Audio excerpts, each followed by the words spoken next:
educators. It's that time again. Lesson plans, supply lists, meetings, and let's be honest, a little chaos.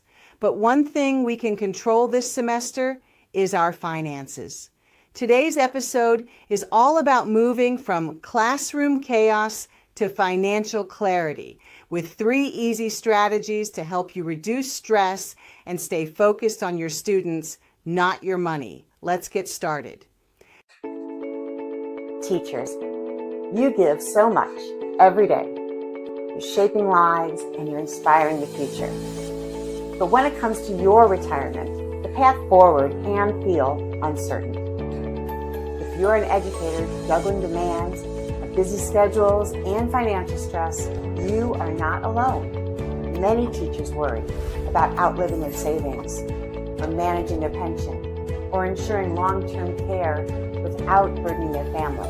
With pensions often alone falling short, many educators struggle to bridge the gap between what they need and what they have for a secure retirement. That's where Educators Financial Foresight Weekly comes in.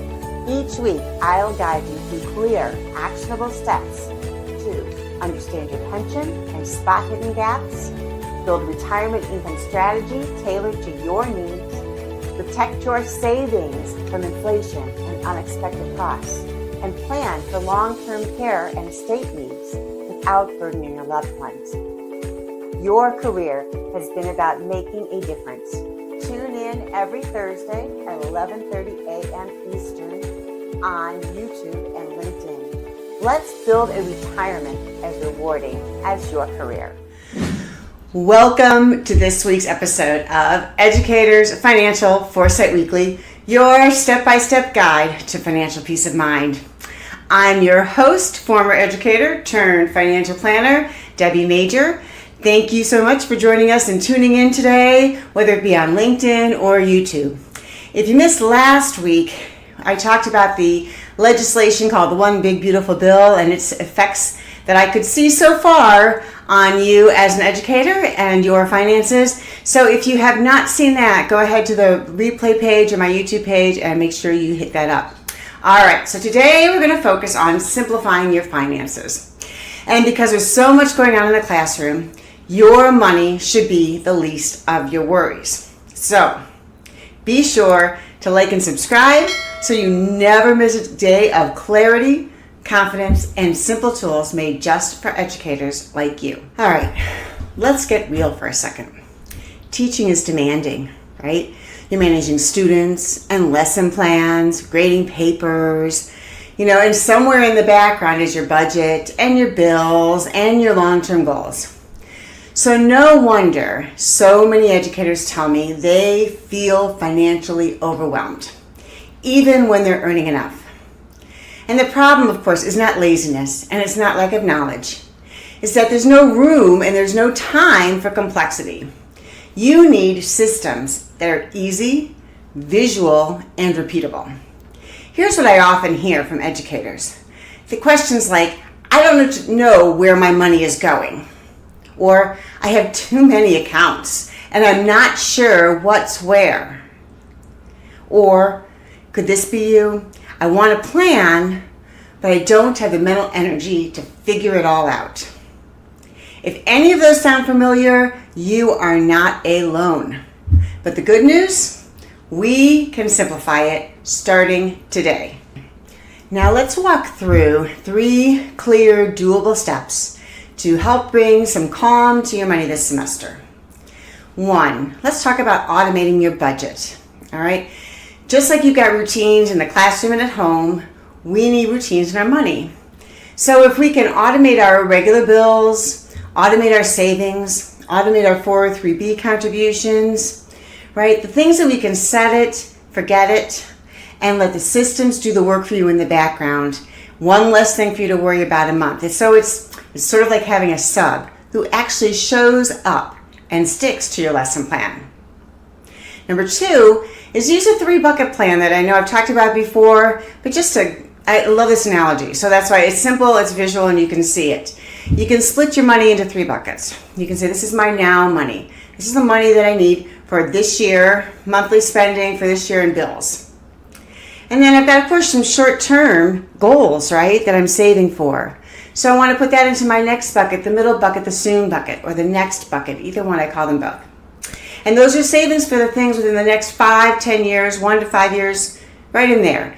Things that like you can see the goal in front of you. It's going to be like a new car or a big vacation that you're going through or helping get a kid through college. And then the last bucket is your later bucket. Long-term money for your retirement, your long-term care needs, legacy planning, things that you want to leave behind.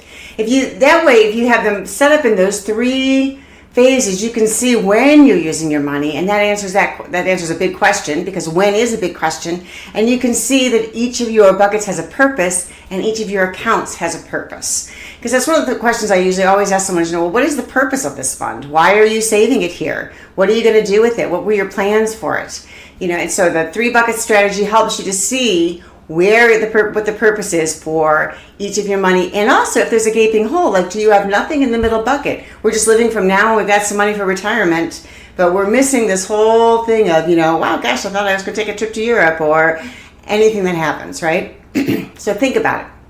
And it'll be different for you whether you're young, starting out in education, or if you're close to retirement. You're going to have different needs and different things in each of those buckets because your time horizons are going to be different, which is another reason why I like this, because it changes with you as you go through life.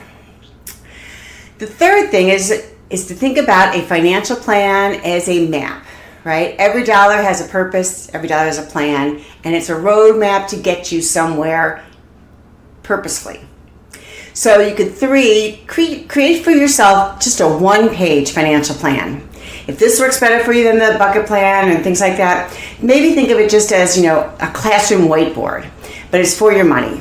You want it to be 1 page, just one, that talks about, your income sources, your savings goals, your insurance protections, where your key documents are, and your expenses, right? I'd also include payoff days if you've got a mortgage, car, put those kinds of things on it. But 1 page where you can see this is everything distilled down to 1 page, and it gives you clarity, and it can simplify your peace of mind because you know that everything is at least written down in 1 page, in one place.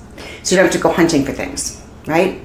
The whole bottom line here is we want to bring confidence and we want to bring calm, because when your plan is simple, you're more likely to use it. Okay, I do truly believe educators deserve better than burnout, especially financial burnout, and clarity is the antidote. This isn't about having a perfect plan.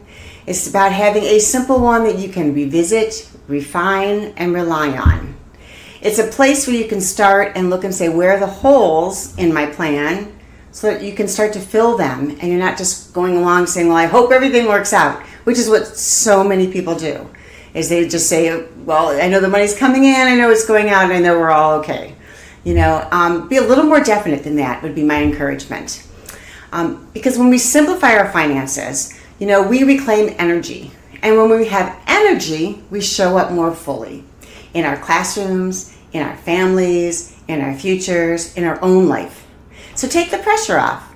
Even one of these steps can bring you peace. Pick which one you like. Do you like the visual of the 3 buckets? Do you like the visual of, I want a 1-page plan I can put on my refrigerator and I know what's going on? See what you like. Can I automate some more things, like my insurance payments, things that have to be paid no matter what? Right? Which one speaks to you right now? Which of the 3 steps do you need the most right now? And comment it below. Do you want to automate? Do you want a bucket plan? Or do you want to simplify things? Okay, so let's hear some wisdom and inspiration from my favorite sidekick, Rookie. Today we're sharing a quote from Marie Forleo, and it says, clarity comes from action, not thought.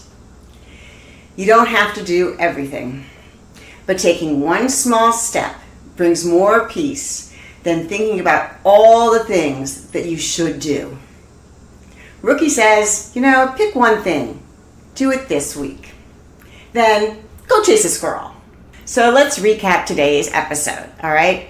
When you're feeling the swirl of classroom chaos, come back to these 3 steps. Automate what you can, organize your money into buckets, keep a simple 1-page plan that gives you clarity. Because it's not about perfection, right? It's about direction. And you, my friend, are leading the way with peace of mind. If you'd like my 1-page financial plan template, you can have it for free. Just visit my resource page or comment clarity below and I will send it your way. You take care of your students. Now it's time to take care of you. Until next week, keep moving from chaos to clarity. I'll see you next week.